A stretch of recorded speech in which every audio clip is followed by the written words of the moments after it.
ਜੂਨ ਤੇ ਜੁਲਾਈ 2 ਮਹੀਨੇ ਨੇ ਸਿਰਫ। ਇਹਦੇ ਤਿੰਨਾਂ ਚੌਂ ਵੈਰਾਈਟੀਆਂ ਦਾ ਜੰਮੂ ਹੈ। ਇੱਕ 10-10 ਦਿਨ ਦਾ ਵਫੇ ਨਾਲ ਚੱਲਦਾ ਜੰਮੂ। ਦੇਸੀ ਜਿਹੜਾ ਹੁੰਦਾ ਉਹ ਰਾਤ ਦੀ ਹਨੇਰੀ ਆਈ ਉਹ ਖਤਮ ਹੋ ਗਿਆ।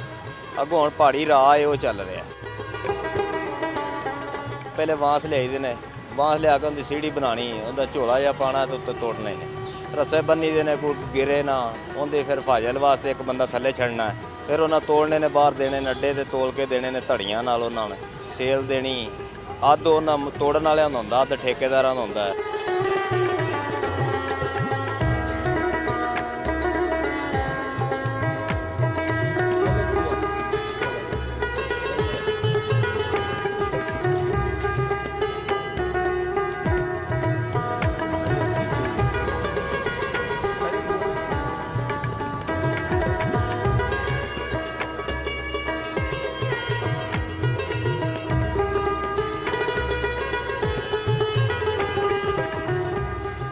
नीचे गंदे भी गिरे होते हैं, अच्छे भी गिरे होते हैं, पर हम अच्छे अच्छे उठा के शॉपर में डाल लेते हैं, घर जाकर पार्टी वगैरह करते हैं। मैं अब का ढूंढ रहा हूँ, मुझे ये बस मिले हैं, मेरे लिए इतना ही काफ़ी है।